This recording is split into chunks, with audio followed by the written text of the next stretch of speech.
Hello दोस्तों, welcome to horror vibes. आज मैं आपको रोड ट्रिप के दौरान घटी कुछ अजीब घटनाएं बताने वाला हूँ। ये सारी घटनाएं मुझे रेडिट से मिली हैं और सुनने में बहुत ही ज़्यादा मिस्टीरियस और अमेजिंग है। लेकिन वीडियो शुरू करने से पहले मैं ये बता दूं कि अगर आप चैनल पर नए हैं और आपको हॉरर स्टोरीज और मिस्टीरियस स्टोरीज सुनना पसंद है तो आप हॉरर वाइब्स को सब्सक्राइब कर सकते हैं।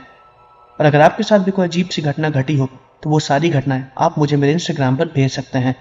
मैं अपने इंस्टाग्राम का लिंक वीडियो के डिस्क्रिप्शन में दे दूंगा। साथ ही वीडियो पसंद आए तो चैनल को सब्सक्राइब करना मत भूलिएगा। वीडियो को लाइक ज़रूर करिएगा। मुझे कमेंट करके ये बताइएगा कि आपको वीडियो कैसी लगी और मैं अगली वीडियो किस टॉपिक पर बनाऊं। वीडियो शुरू करने से पहले मैं ये भी बता दूं कि आप में से बहुत लोग मेरी वीडियो तो देखते हैं लेकिन चैनल को सब्सक्राइब नहीं करते, तो प्लीज़ चैनल को सब्सक्राइब करिए जिससे मुझे थोड़ा मोटिवेशन मिलेगा। तो ज़्यादा टाइम न लेते हुए वीडियो को करते हैं शुरू और खो जाते हैं अंधेरों में।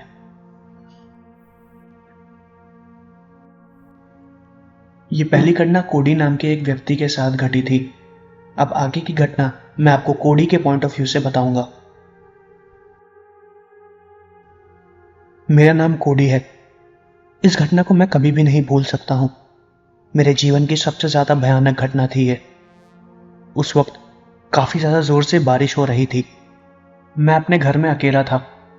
मेरा एक दोस्त था, उसका नाम जेकब था। जेकब ने मुझे कॉल किया और बोला कि मैं उसके घर पर आ जाऊं। उसके दोस्त और मेरे बाकी के दोस्त सब लोग वहीं पर ही पहुंच रहे हैं और हम लोग एक पार्टी प्लान कर रहे हैं। मैंने कहा कि बहुत ज़्यादा तेज़ बारिश हो रही है, इतनी बारिश में मैं नहीं आ पाऊंगा, लेकिन मौसम बहुत ही ज़्यादा अच्छा था। हम लोग रात भर घूमते थे बारिश में या कभी भी जब वेदर बहुत ज़्यादा अच्छा हो। उसने मुझे बहुत ज़्यादा इंसिस्ट किया। मैंने अपने डैड से परमिशन ली और उनकी कार लेके जेकब के घर की तरफ जाने लगा। उसका घर मेरे घर से थोड़ा दूरी पर था, लेकिन मैं जब भी उसके घर जाता था हमेशा शॉर्टकट लेकर जाता था और दिन के वक्त जाता था या रात के वक्त। जब भी मैं उस शॉर्टकट से गुजरता था तो मेरे साथ कोई ना कोई अक्सर होता था। कभी भी ऐसा मौका मिला ही नहीं कि उस शॉर्टकट से मैं अकेला जाऊं। लेकिन आज पता नहीं क्यों बारिश के इस मौसम में मुझे वो मौका मिल गया। मैं उसी रास्ते से जा रहा था। मैंने डैड को और अपने मॉम को इन्फॉर्म कर दिया था कि मैं कल आऊंगा। जब मेरे साथ ये घटना घटी तब मेरी उम्र महज 23 साल की थी और ये घटना 1999 की है। डैड की कार में अक्सर चलाया करता था और वो मुझे अपनी कार दे भी दिया करते थे। मेरे पास मेरा ड्राइविंग लाइसेंस भी था। लेकिन उस रात जब मैं निकल रहा था तो मेरे डैड ने मुझसे बोला कि मैं कार को काफ़ी सेफली चलाऊं। पता नहीं उन्होंने पहली बार मुझे ऐसा क्यों बोला था। उनके चेहरे पे एक अजीब सा डर भी था। मैंने उनसे पूछा भी कि आखिर क्या हो गया है। उन्होंने कहा कि आजकल रात में लोगों की किडनैपिंग बहुत हो रही है और काफ़ी अजीब अजीब वारदातें भी हो रही हैं। उनको मुझे लेके चिंता हो रही थी। मैंने उनसे बोला कि वो मेरी फिक्र ना करें, मैं सेफली पहुंच जाऊंगा। और मैंने तो उन्हें यह भी कहा था कि वो चाहे तो मेरे साथ चल सकते हैं, लेकिन रात में मुझे उन्हें डिस्टर्ब करना सही नहीं लगा। इसलिए मैं खुद ब खुद उनकी कार लेके वहां से निकल गया। जब मैं उस रास्ते पर जा रहा था तो वहां पर बहुत ही ज़्यादा तेज़ बारिश हो रही थी। कुछ रास्तों में तो पानी भी भर गया था। आमतौर पर कभी भी इतनी बारिश नहीं होती है, लेकिन उस दिन पता नहीं क्या हुआ था, इतनी जोरों से बारिश हो रही थी। लेकिन डैड की कार बारिश में बहुत ही अच्छी चल रही थी। कार में फ्यूल थोड़ा सा कम था, लेकिन फिर भी इतना फ्यूल था कि मैं अपने दोस्त के घर तक पहुंच जाऊं और वहां से लौटते वक्त मैं रास्ते में फ्यूल भी डलवा लेता। मैं यही सोचते हुए और हल्का म्यूजिक प्ले करते हुए उसी रास्ते से गाड़ी को करीबन 80 से 90 की स्पीड पर लेकर जा रहा था। वैसे मैं गाड़ी थोड़ी सी तेज चलाता हूँ, लेकिन फिर भी उस वक्त बारिश की वजह से मैं फिर भी 80-90 की स्पीड पर ही चला रहा था। मैं उसी शॉर्टकट रास्ते से जाने का प्लान बना रहा था जहां से मैं अक्सर जाया करता हूँ। उस रास्ते की खास बात यह है कि वो रास्ता मेरे दोस्त के घर जाने के लिए बहुत ही छोटा है।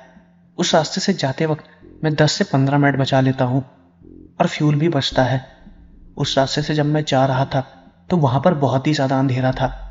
बारिश की वजह से ढंग से कुछ दिखाई भी नहीं दे रहा था। वैसे भी रात में मैं वहां पर निकला हूं, लेकिन उस वक्त काले बादलों से वो पूरा रास्ता घिरा हुआ था। दोनों तरफ से जंगल थे और वो रास्ता उन्हीं पेड़ों के बीच से होते हुए जाता था।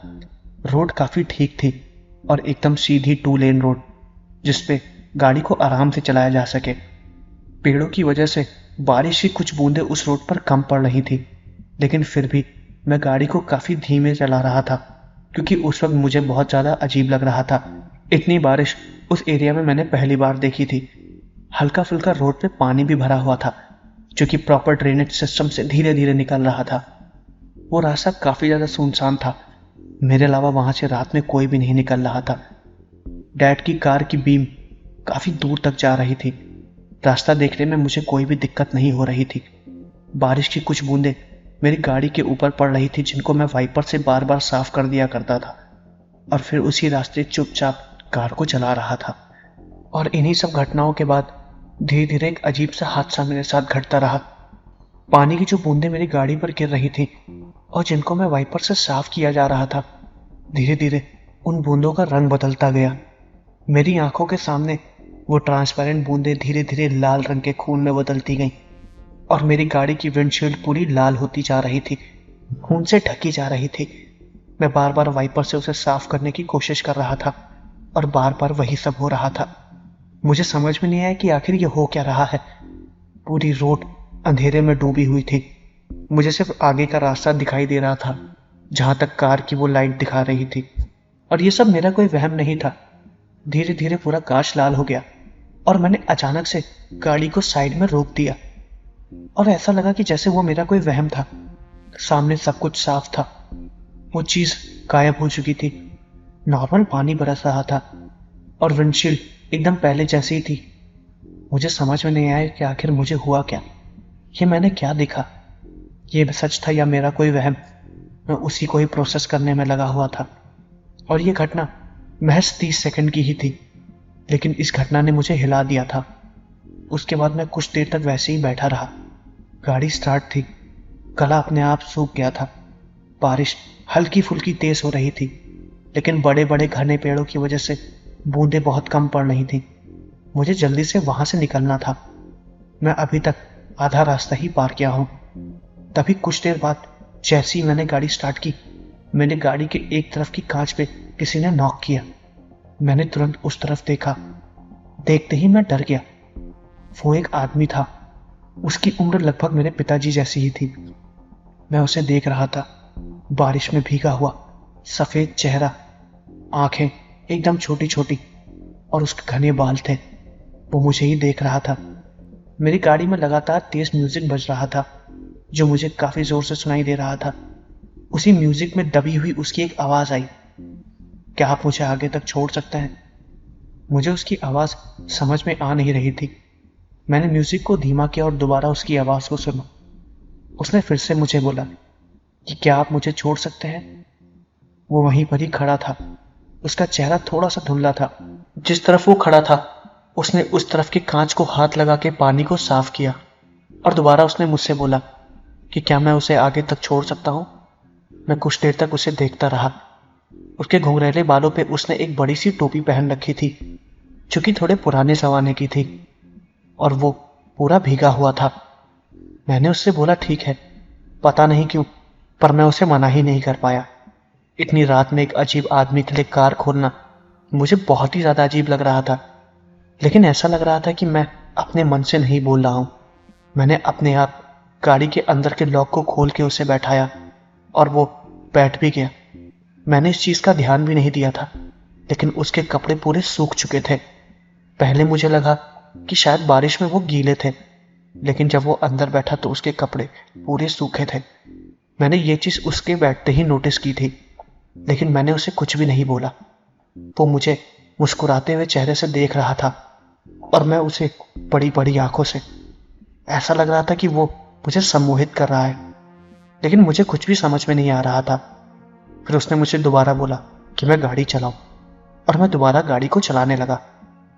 वो हल्का फुल्का मोटा था, लेकिन उसका ऊपर का शरीर थोड़ा सा दुबला और कमर के नीचे का हिस्सा मोटा। पता नहीं क्यों उसने अजीब से कपड़े पहने हुए थे। एक लॉन्ग कोट जिसमें उसका पूरा शरीर ढका हुआ था, और बड़े बड़े जूते जो कि शायद इस जमाने के लग ही नहीं रहे थे। चुपचाप मैं गाड़ी चला रहा था। मैं गाड़ी चलाते हुए अपने साइड की नजरों से उसे देखने की कोशिश भी कर रहा था और सामने की तरफ भी ध्यान लगाए हुआ था। मुझे कुछ देर बाद समझ में आया कि मैंने पता नहीं क्यों उसे बैठा लिया है।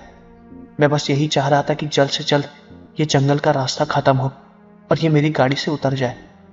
मैं चाहता तो उसे मना भी कर सकता था, उसी वक्त गाड़ी रोक के उसे बाहर निकलने के लिए भी बोल सकता था, लेकिन मैं उसे बोल नहीं पाया। चुपचाप गाड़ी को चला रहा था। वो सामने की तरफ ही देख रहा था, एकदम शांत और एकदम चुपचाप बैठा हुआ था वो। पता नहीं उसे कैसे पता चल गया कि मैं उसे देख रहा हूं। उसने मेरी तरफ सर भी नहीं घुमाया। वो बस सामने की तरफ देखते हुए मुझे बोला कि तुम्हें कोई तकलीफ है क्या, मुझसे कुछ पूछना चाहते हो। जब उसने ये चीज बोली तो मैं एकदम डर गया था। मैंने उससे कहा नहीं, कुछ नहीं, और चुपचाप दोबारा गाड़ी को चलाने लगा। उसने मुझसे दोबारा बात करने की कोशिश की, शायद मुझे नॉर्मल करने की कोशिश कर रहा था। उसने कहा कि मैं जानता हूं कि तुम क्या सोच रहे हो। मैंने फिर भी कुछ नहीं बोला। उसने कहा कि तुम यही सोच रहे हो कि आखिर मैं इतनी रात में इस जंगल में क्या कर रहा हूं और मैं आखिर कौन हूं। मैंने तब भी कुछ नहीं बोला और चुपचाप गाड़ी चला रहा था। उसने मुझसे कहा कि मेरी गाड़ी खराब हो गई है, मुझे बहुत ज़रूरी काम है, मुझे अपने एक दोस्त के यहाँ जाना है, उसकी मौत हो गई है और वो जल्दी से जल्दी वहां पर पहुंचना चाहता है, वरना उसे देरी हो जाएगी। उसने बस इतनी ही बात बोली। मैंने बस अपना सर हिलाया और चुपचाप गाड़ी को चलाने लगा। उसने कहा डरने की कोई जरूरत नहीं। उसने अपने हाथों में ग्लव्स पहने हुए थे। उसने उन्हीं हाथों से मेरे कंधे को छुआ, और जब उसने मेरे कंधे को छुआ तो मुझे बहुत ही ज्यादा अजीब लगा। उसका हाथ बहुत ज्यादा भारी था, लेकिन मैंने कुछ भी नहीं बोला, बस चुपचाप गाड़ी को चलाने लगा। मैं उस शॉर्टकट रास्ते से बाहर निकल चुका था, लेकिन अब भी एकदम घना काला अंधेरा था। बारिश की बूंदें अब और तेजी से कार पे गिरने लगी थी। मैंने वाइपर से उन बूंदों को हटाया और गाड़ी को चला रहा था। गाड़ी की स्पीड मैंने तेज नहीं की थी, पहले से थोड़ी धीमे हो गई थी। मैं बस चुपचाप गाड़ी को चला रहा था और यही कोशिश कर रहा था कि अभी नीचे उतर जाए, पर यह मुझे गाड़ी रोकने के लिए बोल ही नहीं रहा था। फिर मैंने हिम्मत करके इससे पूछा कि आखिर आपको उतरना कहाँ है। उसने मेरी तरफ देखा और हंसते हुए बोला, जहां तुम्हारा मन करे मुझे उतार दो। यह अजीब सा जवाब था, लेकिन मैं इसके इस जवाब से बहुत ज्यादा डर गया था। उसके बाद भी मैं गाड़ी को धीरे धीरे चुपचाप चलाता रहा। बार बार मेरे ब्रेक पे पैर पड़ रहे थे, लेकिन पता नहीं क्यों मैं उसे दबा नहीं रहा था। मैं अपनी गाड़ी को रोकना चाह रहा था, लेकिन कोई चीज मुझे रोक रही थी। फिर मैंने हिम्मत की और मुझे एक बस स्टॉप दिखाई दिया। वो बस स्टॉप थोड़ा पुराना था, टूटा हुआ। उसी के पास जाके मैंने कार को रोक दिया और मैंने उससे कहा कि शायद आपको यहां पे अब उतरना चाहिए, बहुत ही हिम्मत करके। उसने कुछ नहीं बोला। उसने मेरी तरफ देखा तक नहीं, बस सामने की तरफ ही देख रहा था। उसने मुझसे बोला शुक्रिया, वो यहीं उतरना चाहता था। मैंने सही जगह पर गाड़ी रोकी थी। जब उसने ये बात मुझे बोली तो मैं हैरान हो गया था। मैंने आखिर उसकी मनचाही जगह पर गाड़ी उसके बिना बताए कैसे रोक दी। वो गाड़ी से नीचे उतरा और मैंने गाड़ी के दरवाजे को तुरंत बंद कर लिया। उसने मुझे झुककर देखा और बाय बोला, हाथ हिलाते हुए, और फिर वो चुपचाप पलट के बस स्टॉप के पीछे अंधेरे में जाने लगा। मैं उसे देख रहा था। उसने मुझे कुछ भी नहीं बोला, लेकिन जो चीज मैंने दोबारा नोटिस की वो देख के मैं बहुत ज्यादा डर गया था। उसने अपनी कैप को उतारा मेरी आंखों के सामने। उसके सर पर बड़े बड़े दो सींग थे, जैसे किसी जानवर के होते हैं, जैसे कि डेविल के सींग। और जो लॉन्ग कोट उसने पहना हुआ था, उसके पीछे एक मोटी पूंछ मुझे साफ साफ दिखाई दी थी। वो कौन था, कहां से आया था, मुझे बिल्कुल भी नहीं पता। मैं वहीं पर उसे देख रहा था। वो अंधेरे में गायब हो गया। मुझे कुछ भी पता नहीं चला कि आखिर वो था कौन। फिर मैं गाड़ी को दोबारा चलाने लगा और इस बार मैंने गाड़ी की रफ्तार बढ़ा दी। जब मैं आगे की तरफ पहुंचा तो मैंने देखा कि एक गाड़ी का बहुत ही बुरी तरीके से एक्सीडेंट हो चुका था और वो वहीं पर ही पड़ी थी। वो गाड़ी का एक्सीडेंट एक पेड़ से हुआ था, जो कि इतनी घनी बारिश में आके उसके ऊपर ही गिर गया था। वहां पर मैं भी हो सकता था। मुझे कुछ भी समझ में नहीं आया। मैंने किसी तरह अपनी गाड़ी को वहां से निकाला। पुलिस वाले वहीं पर खड़े थे। उन्होंने मुझे रोका भी और बताया कि यहाँ पर एक एक्सीडेंट हो गया है। काफी भीड़ जमा थी। मुझे बहुत ज्यादा अजीब लग रहा था। मैं बिल्कुल भी नहीं रुका और जल्द से जल्द अपने दोस्तों के यहाँ पहुंचा। और रास्ते में यही सोच रहा था कि वो कौन था, कहाँ से आया था, वो मुझे बचाने आया था या फिर मुझे मारने। मुझे कुछ भी नहीं पता। इसके बारे में मैंने अपने दोस्तों को बताया तो वो लोग मुझ पे हंस रहे थे। और कुछ दोस्तों ने मुझ पर विश्वास भी किया। लेकिन ये घटना जो मेरे साथ घटी ये बहुत ही ज़्यादा अजीब और मिस्टीरियस थी। वो डेविल था या इंसान, कौन था मुझे आज तक पता नहीं चला। उसके बाद वो मुझे कभी भी उस रोड पर दिखाई नहीं दिया और ये घटना मेरे लिए बस एक मिस्ट्री बन के रह गई। और ये लेट नाइट ट्रिप मैं कभी भी नहीं भूलूंगा।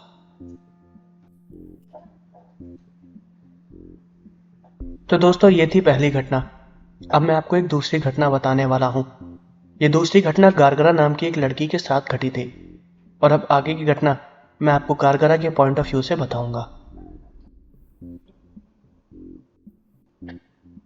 मेरा नाम गारगरा है। ये घटना मेरे साथ सन 2013 में घटी थी।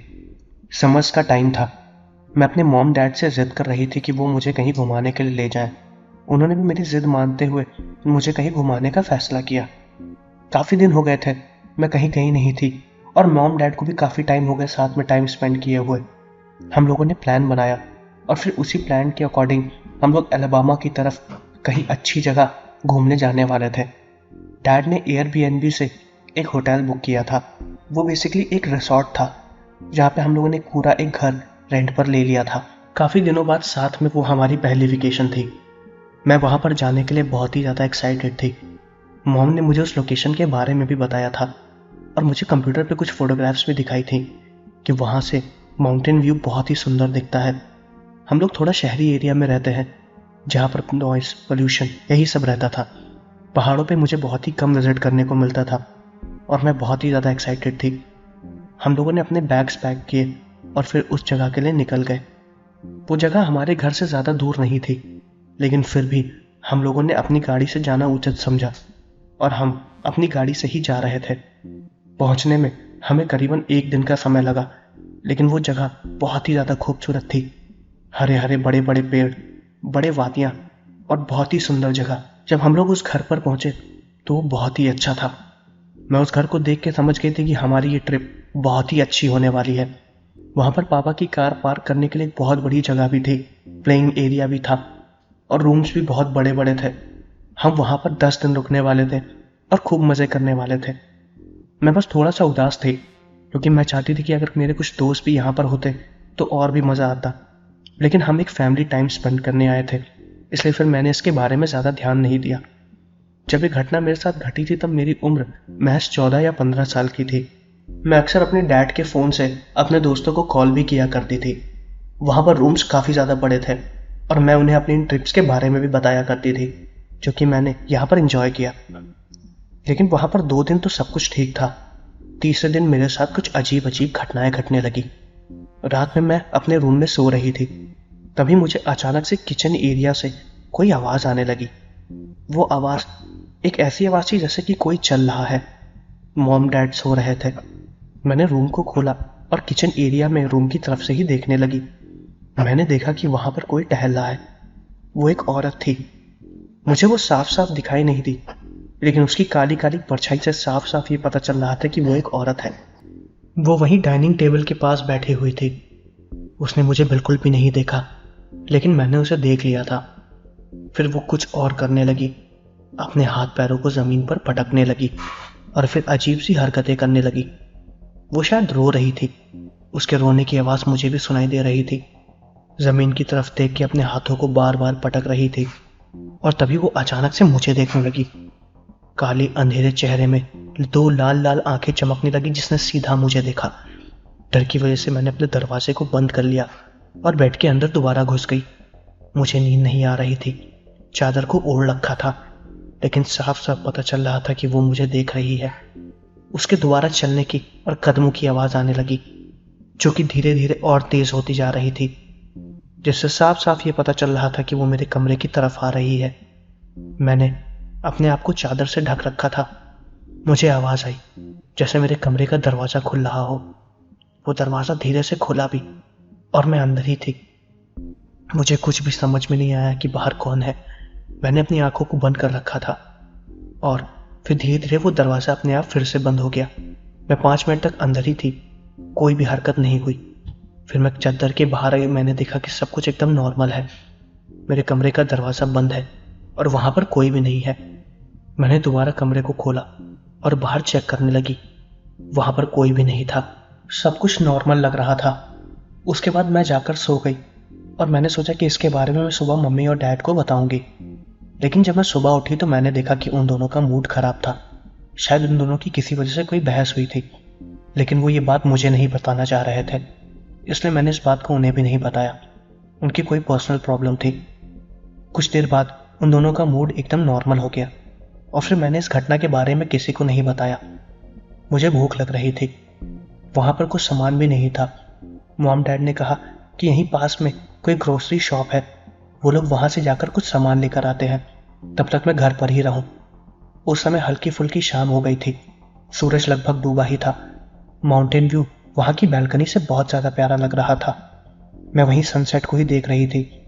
मॉम डैड ने मुझसे कहा कि वो लोग आधे घंटे में वापस आ जाएंगे। मैंने रूम्स को अंदर से लॉक कर लिया था। उन्होंने कहा कि उनके अलावा अगर कोई भी आए तो मैं दरवाज़ा ना खोलूं, और मैं उनकी यही बात मान के बैल्कनी में बैठे हुए उनका इंतजार कर रही थी।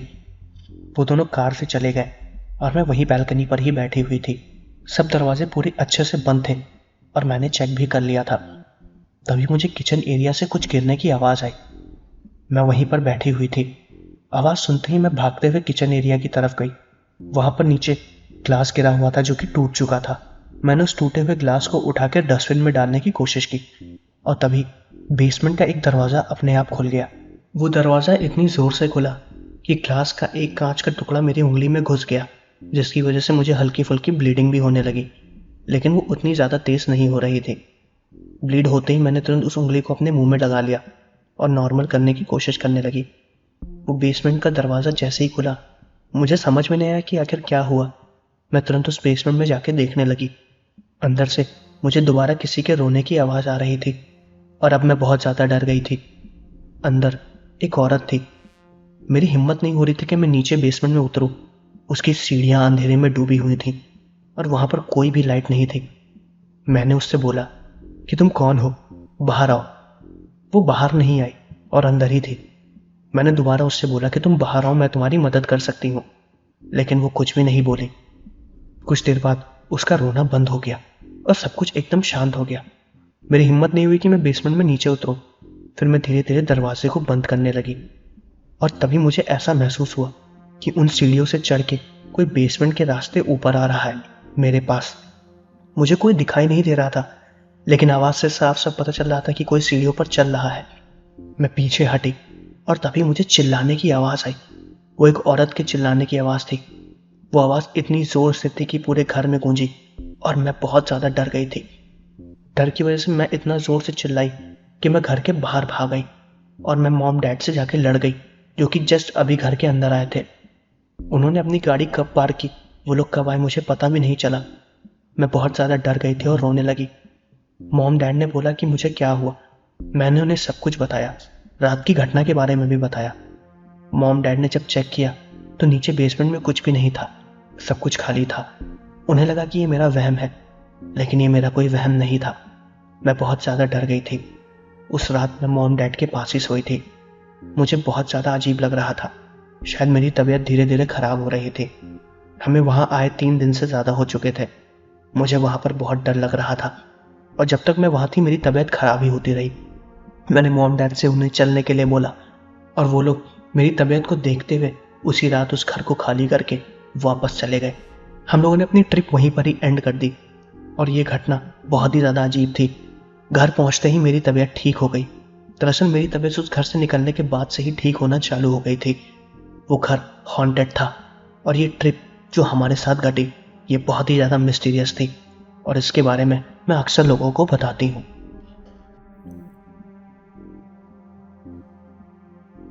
तो दोस्तों ये थी ट्रिप से रिलेटेड 2 घटनाएं। मैं आशा करता हूँ कि आपको वीडियो पसंद आई होगी। अगर आपको वीडियो पसंद आई है तो चैनल को सब्सक्राइब ज़रूर करिएगा, वीडियो को लाइक भी करिएगा। मुझे कमेंट करके ये बताइएगा कि आपको वीडियो कैसी लगी और मैं अगली वीडियो किस टॉपिक पर बनाऊँ। तो मिलते हैं अगली वीडियो में।